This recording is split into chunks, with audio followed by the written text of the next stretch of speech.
SP9 news में आपका स्वागत है और मैं हूं आपके साथ नेहा। गुजरात का चुनाव आ ही चुका है और चुनावों से पहले यहां आपने देखा ही होगा किस तरीके से YouTube पर सोशल मीडिया प्लेटफॉर्म पर लगातार यहां नेताओं से पूछताछ की जा रही है। सबसे पहले मैं आपको बता दूं कि इस वक्त गुजरात की जमीन पर आम आदमी पार्टी, कांग्रेस और भाजपा ने जो ताकत झोंकी हुई है, उन तीनों को देखकर ये नहीं समझ में आ रहा है कि आखिरकार कौन सी पार्टी की जीत को यहाँ समझा जाए। देखिए, मैं आपको बता दूं कि हमारी SP9 न्यूज की टीम गुजरात पहुंची है और गुजरात पहुंचकर उन्होंने यहाँ तमाम लोगों से जानकारी ली है, कुछ नेताओं से भी पूछताछ की है। इन्हीं में से आज हम आप एक को दिखाने जा रहे हैं। आपको बता दें कि आम आदमी पार्टी की तरफ से सीएम उम्मीदवार ईशुदान गढ़वी को लेकर आज यहाँ हम बात करने जा रहे हैं, क्योंकि ईशुदान गढ़वी का इंटरव्यू हम आपको यहाँ दिखाने जा रहे हैं। देखिए, आपको बता दें कि ईशुदान गढ़वी ने अपने इस इंटरव्यू में बहुत कुछ यहाँ बताया। एक्सक्लूसिव इंटरव्यू ये है, हम आपको जो दिखाने जा रहे हैं। देखिए पहले ये इंटरव्यू। अभी हमारे साथ आम आदमी पार्टी के सीएम पद के उम्मीदवार ईशुदान गढ़वी हैं। ईशुदान सर, आपका बहुत बहुत स्वागत है नेक्स्ट टाइम न्यूज़ में। Thank you. साहब, सबसे पहले आपसे सवाल एक निजी रहेगा। लोकतंत्र के प्रहरी से लेके आप पत्रकार रहे, आज आप मुहाने पे खड़े हैं संवैधानिक रूप से लोकतंत्र के सेवक बनने के। किस रूप में देखते हैं इस पूरी यात्रा को? देखो, मैं जब पत्रकारिता कर रहा था, एक स्टेज आया, तब मैं मुद्दों की पत्रकारिता करने लगा, लोगों का मुद्दा उठाने लगा, किसानों का मुद्दा, बेरोजगार युवाओं के मुद्दे, पेपर लीक के मुद्दे, आउटसोर्सिंग कर्मचारियों के मुद्दे, गरीबों के मुद्दे, महिलाओं के मुद्दे। जैसे जैसे मुद्दे उठाते जाए, लोगों की उम्मीद बढ़ती गई। लोग हजारों की तादाद में कर्फ्यू लगाकर मेरे चैनल के सामने बैठ जाते थे दिल्ली।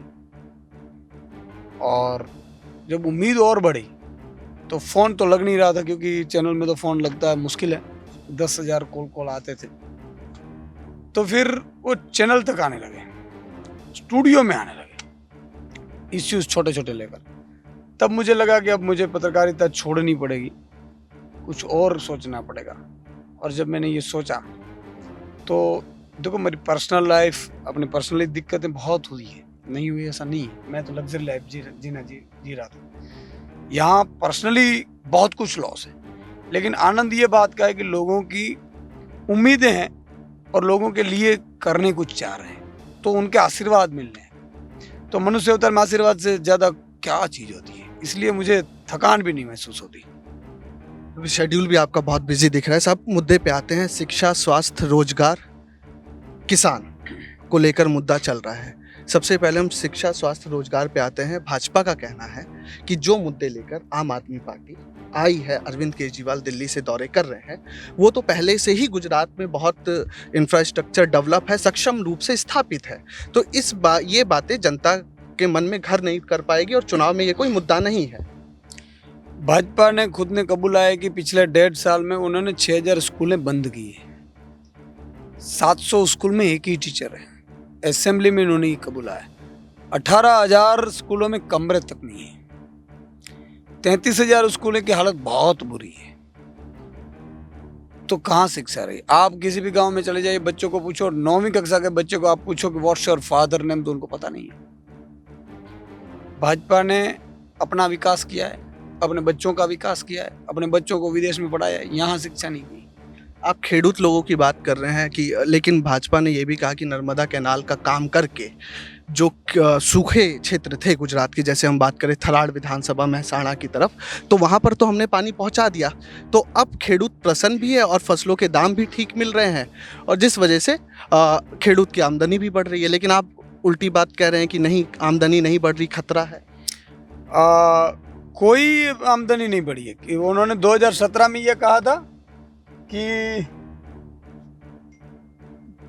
आय दुगनी करेंगे किसानों की, जाय दुगनी हो गई है। किसानों को पानी अब मैं ये पढ़ रहा हूँ, 27 साल का भाजपा का शासन है, फिर भी नर्मदा का पानी अभी भी पहुंच नहीं पा रहा है। सिंचाई की व्यवस्था नहीं पहुंच पा रही है। बिजली 8 घंटे पूरी मिल नहीं रही है। आपने देखा होगा, पूरा कबाड़ा करके रख दिया इन्होंने।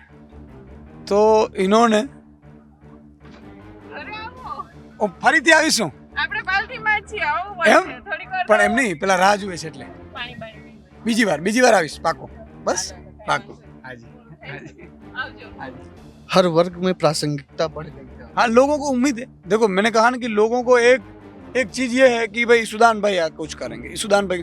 मैंने कहा कि जब मैंने टीवी छोड़ा ना, तब लोगों ने रिमोट कंट्रोल टीवी पे मारा है कि ईशुदान गढ़वी को किसने निकाला, मैं ऐसा करके गुस्सा था, रोष था। आपका नाम ईशुदान गढ़वी, आरोप ये भी है कि गढ़वी ईशुदान भाई को टिकट देकर आम आदमी पार्टी ने गुजरात के 52% ओबीसी मतदाता को साधने का प्रयास किया है। देखो मैं गरीब किसान का बच्चा हूँ और भाजपा अगर ये आरोप लगाती तो वो किसान विरोधी है, मालधारी विरोधी है। लेकिन मैं तो सर्व समाज का हूँ, मैंने सर्व समाज के लिए आवाज उठाई है। भाजपा ये कह रही कि भाई ओटीपी का कार्ड खेल रहे हैं, वो मतलब आदिवासी, ट्राइबल, ये ओबीसी, ट्राइबल और पाटीदार ये कार्ड खेल रहे हैं। देखो वो भाजपा का काम है। हम तो देखो 6.5 करोड़ का राजा होता है, जनता का सीएम है ना, 6.5 करोड़ का होता है, सबका होता है, और सब गरीबों को उनको न्याय दिलाने की जिम्मेदारी होती है। साहब एक प्रश्न ये बड़ा चर्चा में है और गुजरात की जनता भी कह रही है कि फ्री वाला जो मुद्दा है, फ्री शिक्षा स्वास्थ्य, आपको नहीं लगता कि गुजरात की जनता पे अगर आप भ्रष्टाचार का एक मुद्दा और लेके आते तो व्यापक विस्तार से आपकी बात पहुंचती गुजरात की जनता? नहीं, भ्रष्टाचार मुक्त तो शासन करेंगे हम, उसमें तो कोई दो राय नहीं है। लेकिन फ्री शिक्षा 75 साल में भी अगर नहीं मिल रही है ठीक से, तो गरीब का बच्चा पैदा होता है तो क्या उनकी सरकारें की जिम्मेदारी नहीं है कि वो गरीब का बच्चा अगर कलेक्टर बन जाएगा, गरीब का बच्चा अगर अमीर बन जाएगा तो भी देश आगे बढ़ेगा। सिर्फ 2% अमीरों के बच्चे आगे बढ़ेंगे तो देश आगे नहीं बढ़ेगा। तो कहने का तात्पर्य ये है कि जो करना चाहिए था उन्होंने किया नहीं। लोग दूर से ही खड़े हैं, कैमरामैन से दिखाऊंगा कि थोड़ा दिखाएं पीछे की तरफ, लोग दूर से ही अभिवादन करने के लिए तैयार हैं। सावन देखा, सावन पाको ने, वाह भाई वाह, वाह रे वाह, जोश भर देता होगा ईशुदान से। बिल्कुल बिल्कुल। देखो मैंने कहा ना कि इतनी उम्मीदें रखें इनको, अब कुछ नहीं, उनको ये है कि ईशुदान भाई हमारा सीएम बन जाए। उनको ऐसा लग रहा है कि सीएम बनेगा तो सब कुछ होगा। यहाँ दिखाएंगे महिलाओं से लेकर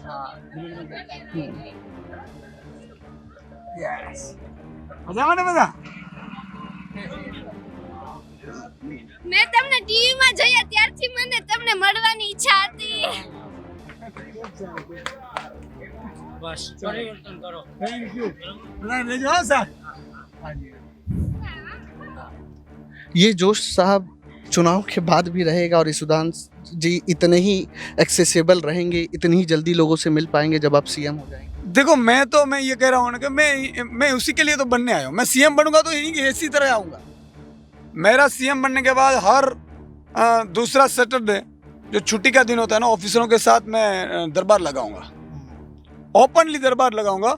और बच्चों की जो देखो ये उम्मीदें देखो है कि नहीं, स्मार्ट क्लासेस तो ये देखो एक है, मैं यही करने के लिए मैं आया हूँ। ईश्वर ने अगर मौका दिया तो मैं ऑफिस में गांधीनगर सीएम को मिलने की जरूरत नहीं है, सीएम उनको मिलने आएगा हर 15 दिन में। और मेरे 27 मिनिस्टर भी हर 15 दिन में दिल्ली में जाएंगे। यानी कि 15 दिन में एक बार आपके यहाँ या तो मंत्री या तो सीएम आएगा।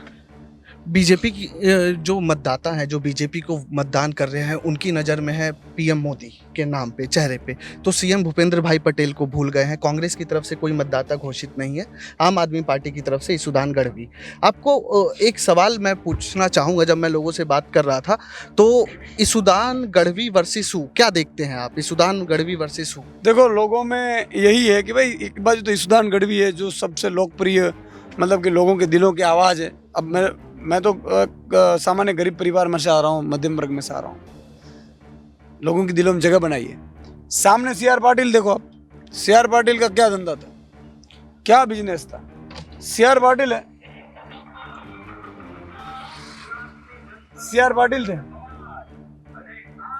तो लोग ये कह रहे हैं कि सीआर पाटिल को क्यों वोट दें, वो सुपर सीएम तो वही है, उनको सीएम बनना है। अभी तो भूपेंद्र भाई तो कठपुतली हैं, लेकिन कर रहे हैं तो सब वही कर रहे हैं।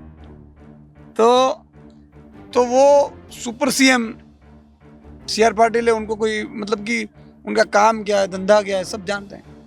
कल आपकी रैली थी खंबालिया में, आपके राष्ट्रीय संयोजक अरविंद केजरीवाल पहुंचे थे।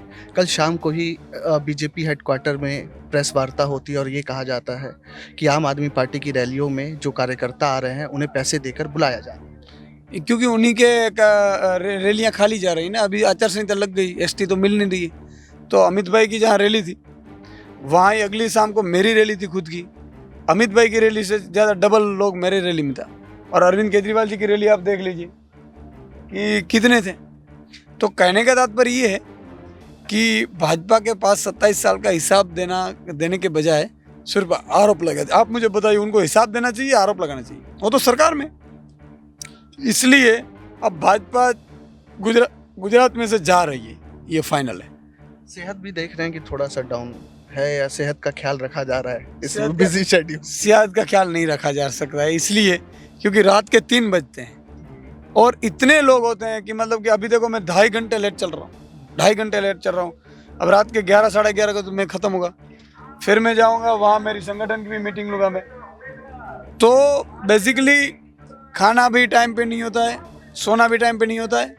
लेकिन ऐसा लग रहा है कि यार लोगों के लिए आए हैं तो क्या यार, ये तो ईश्वर सब कुछ कर देगा। लेकिन जन सेवा में परिवार छूटता नजर आता है पीछे, ये एक निजी सवाल है। बिल्कुल, परिवार का मैं 1.5 साल में मैंने 1,15,000 किलोमीटर का 15 महीने में प्रवास किया है मैंने। तो मुझे लग रहा है कि जिस तरह से परिवार का तो मैं टाइम ही नहीं दे पा रहा हूँ। अभी मेरे बच्चे हैं, अकेले हैं वहाँ अहमदाबाद, वो मतलब कि मेरे संबंधी के यहाँ पढ़ रहे हैं और हम दोनों यहाँ हैं गांव में। खंबालिया में कुछ बीजेपी के स्थानीय कार्यकर्ता हैं, उन्होंने ये बोला कि सुदान भाई तो बाहर के हैं, बाहर के व्यक्ति को क्यों मत दे, या तो हम विक्रम माडम को देंगे या बीजेपी के उम्मीदवार को देंगे। नहीं, मेरा वतन ही यही है, मैं यहाँ ही रहता हूँ, मैं यहाँ ही रहता हूँ खंबालिया में। मेरा खंबालिया में पिपलिया गाँव है, मेरी खेती है और मैं मतलब कि हर 15-20 दिन में, महीने में तो यहाँ ही रहता हूँ। मैं जब पत्रकारिता करता तब भी महीने में यहाँ रहता हूँ। मेरे मम्मी फादर सब यहाँ रहते हैं, परिवार यहाँ पे रहता है। सर, अंतिम रूप की तरफ, अंतिम मोड़ की तरफ चलेंगे। विजन गुजरात में 2 विजन आपसे जानना चाहेंगे। खंबालिया के लिए पहला विजन, और सीएम के तौर पर गुजरात में आगे ले जाने के लिए आप क्या विजन देखते हैं? देखो, खंबालिया में तो डेवलपमेंट हुआ ही नहीं 27 साल में। यहाँ रास्ते ठीक नहीं है, रास्ते करने पड़ेंगे। डैमें की समस्याएं बहुत, डैमें बाकी है, काम वो करूँगा मैं। अस्पताल अच्छी बड़ी बनानी है, वो करूँगा। इसके बाद करप्शन फ्री खंबालिया में मुझे वो करना पड़ेगा। गुजरात में भी वही बिजली फ्री का ऐलान करूँगा। सिंचाई की व्यवस्था के लिए 1.5 साल में जो मैंने वादा किया है वो करेंगे। अरविंद केजरीवाल जी ने वादा किया है। किसानों के लिए 2 लाख का कर्ज माफ़ी का वादा किया है, वो करूँगा। उसके बाद कर्मचारियों के जो प्रश्न है वो करेंगे। और करप्शन खत्म जो मुहिम है उसके लिए व्हाट्सएप नंबर डिक्लेयर करके वहाँ एक पूरी टीम लगाएंगे। कंट्रोल रूम चालू करेंगे कि जिसको भी कोई लांच मांगता है तो दूसरे दिन वो सस्पेंड होकर जेल में चले जाए। तो ये पूरी व्यवस्था गुजरात के लिए अच्छी अस्पतालें भी बनी है, स्कूल भी बनाने, मोहल्ला क्लिनिक बनाना है 18,000 गाँव में। और किसानों के लिए दाम के लिए मुझे पूरी कमेटियाँ बनानी है। विदेश में कौन से विदेश में मेरा यहाँ से एक्सपोर्ट हो सकता है तो उससे पहले उनकी MOU हो जाए, उस तरह का एक पूरा प्लान भी हमने किया है। और यहाँ मेरी ज़रूरत है तो वो कितनी ज़रूरत है उस हिसाब से पूरा अगले जून जुलाई तक मेरा ये प्लान रहेगा। सर, मैं कल पोर्ट पे गया था, ओखा पोर्ट, वहाँ मछुआरा समुदाय बहुत है। तो एक तो उन लोगों ने रिक्वेस्ट की, मैंने उन्हें बताया मैं मिलने जा रहा हूँ, तो उन्होंने कहा कि जब आप मुख्यमंत्री बने तो मछुआरे समुदाय के लिए भी कुछ सोचे। तो आप लोगों के विज़न में मछुआरा समुदाय है भी? बिल्कुल है, मछुआरों के लिए भी हमने अरविंद केजरीवाल जी ने गारंटी दी है। मछुआरों के भाई बहुत प्रॉब्लम है, एक तो डीजल महंगा है, सब्सिडी नहीं मिल रही है, उसको सब्सिडी देंगे। यहाँ मछुआरों का ये प्रश्न है कि कई जगह रजिस्ट्रेशन नहीं होते हैं, मछुआरों को कई जगह परमिशन नहीं मिल रही है कुछ खाड़ी में, तो ये भी करेंगे। साथ में मछुआरों के बच्चों के लिए स्कूल, अच्छी अस्पताल में फ्री इलाज, और जिसके कच्चे मकान है उसको पक्के मकान। तो ये सब जिम्मेदारियाँ बटोरनी है हमें। और मैं ईश्वर से भी प्रार्थना करता हूँ कि सब काम में कर सकूं, इतनी मुझे शक्ति दे। गुजरात होमगार्ड की सैलरी अटकी हुई है साहब, 3-4 महीने से सत्ता में आते हैं तो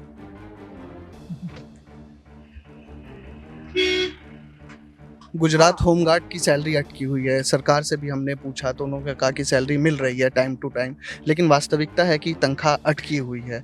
आपके पास क्या विजन होमगार्ड्स? बिल्कुल, होमगार्ड के लिए हैं, पुलिस के ग्रेड पे देना है, अब GRD वाले है बंदे, उसका सैलरी भी बनाना है, ग्रेड पे भी देना है, ये सब की जो सैलरी अटकी है वो भी देनी है। मुझे पता है सैलरी अटक चुकी है, लेकिन करेंगे। मैंने कहा ना कि ईश्वर ने मुझे इसलिए भेजा है कि यहाँ का रावणों का राज बहुत हो चुका है, लोग तंग आ चुके हैं। लोगों को अब मुझे भाजपा के कुशासन से छुड़ाना है, और इसलिए मैंने कहा कि मैं राजनीति को पसंद नहीं करता था, आज भी नहीं कर रहा था, लेकिन लोगों की उम्मीद इतनी थी कि उनको मुझे ईश्वर ने, कोई अदृश्य शक्ति ने धक्का मार कर भेजा है, और वही सब करा। देखो आपने 15 महीने में क्या क्रांति हो गई यार गुजरात में, कि हम ऐसा सोच रहे हैं गवर्नमेंट फॉर्म हो सकती है क्या, कितने मतलब कि लाखों लोगों की उम्मीद बढ़ गई। तो ये चीज है। तो मेरे लिए तो क्या है कि गुजरात की जनता है ना, उसकी उम्मीदों पे खरा होता है ना, और वो ईश्वर करेगा, ईश्वर करेंगे। 182 में से कितनी सीटें आते देख रहे हैं आप आम आदमी पार्टी के लिए? 182 में से कितनी सीट देख रहे हैं? बीजेपी ने नारा दिया है अब की बार 150 पार, आम आदमी पार्टी का क्या सोच है? 182 में से कितनी? आम आदमी पार्टी पूर्ण बहुमत से सरकार बनाएगी, पूर्ण बहुमत से सरकार बनाएगी। वैसे तो पंजाब जैसा माहौल है, अब देखते हैं। सिटी का कहना अभी मुश्किल है। मुझे लगता है कि और 3-4 दिन और रुक जाना पड़ेगा। हम जो टेंटेटिवली कर तो रहे हैं होमवर्क, हमारा जो इंटरनल सर्वे हो रहा है, लेकिन इतना फाइनल है कि सरकार पूर्ण बहुमत से बन रही है। मुकाबला किससे मान रहे हैं? द्विपक्षीय मान रहे हैं, या कांग्रेस, या त्रिकोणीय मुकाबला है, या बीजेपी? गुजरात में कांग्रेस तो वैसे पिक्चर में नहीं है, भाजपा के साथ मुकाबला है। नरेंद्र मोदी की मजबूत राजनीतिक छवि एक मसला मानते हैं आप? स्थायी प्रभाव? देखो, नरेंद्र मोदी की लोकप्रियता है, उसमें कोई डाउट नहीं है, लेकिन लोकप्रियता उनकी लोकसभा में चलती है। अब वो दिल्ली के प्रधानमंत्री है, लोग समझते हैं, और यहाँ सब नरेंद्र मोदी ने पाटिल को बिठाया, उन्होंने कबाड़ा करके रख दिया है। तो लोग जानते हैं कि अब यार ये तो बहुत हो चुके हैं, अब इससे छुटकारा चाहिए। बहुत बहुत धन्यवाद, आपने नेक्स्ट 9 न्यूज़ को। Thank you. तो ये हमारे साथ सीएम पद के उम्मीदवार आम आदमी पार्टी से सुदान गढ़वी साहब थे। अब देखना ये है कि जब 8 तारीख को मतपेटी खुलेगी तो झाड़ू क्या सफाया कर देती है कांग्रेस या बीजेपी का, या जनता कांग्रेस का साथ देती है, या वापस से बीजेपी अपना 27 साल का सियासी वर्चस्व यहाँ पर बचाने में कामयाब होती है। तो आपने ये इंटरव्यू देखा और यहाँ सवाल जवाब का सिलसिला भी आपने देखा ही और सुना होगा। आपको इस सवाल जवाब के सिलसिले में क्या समझ में आया? क्योंकि देखिए, जिस तरीके से यहाँ ईशुदान गढ़वी पहले एक पत्रकार रहे और अब राजनीति में कूद पड़े हैं, और किस तरीके से इस वीडियोस में आपने देखा भी होगा कि वो अपने आसपास के लोगों से मिलते नजर आ रहे हैं, हाथ जोड़ रहे हैं उनसे। देखिए, बच्चे, बूढ़े, बुजुर्ग सब उनको कह रहे हैं परिवर्तन लाइए। तो देखिए, इतना अच्छा व्यवहार आखिरकार क्या गुजरात की जमीन पर, गुजरात की सत्ता पर बैठ पाएगा या नहीं, ये सवाल हम आपके लिए छोड़कर जा रहे हैं। तो आप हमें जरूर कमेंट बॉक्स में बताइएगा। फिर आपसे मुलाकात होगी किसी दूसरे मुद्दे पर। तब तक के लिए देखते रहिएगा SPN 9 न्यूज़। धन्यवाद।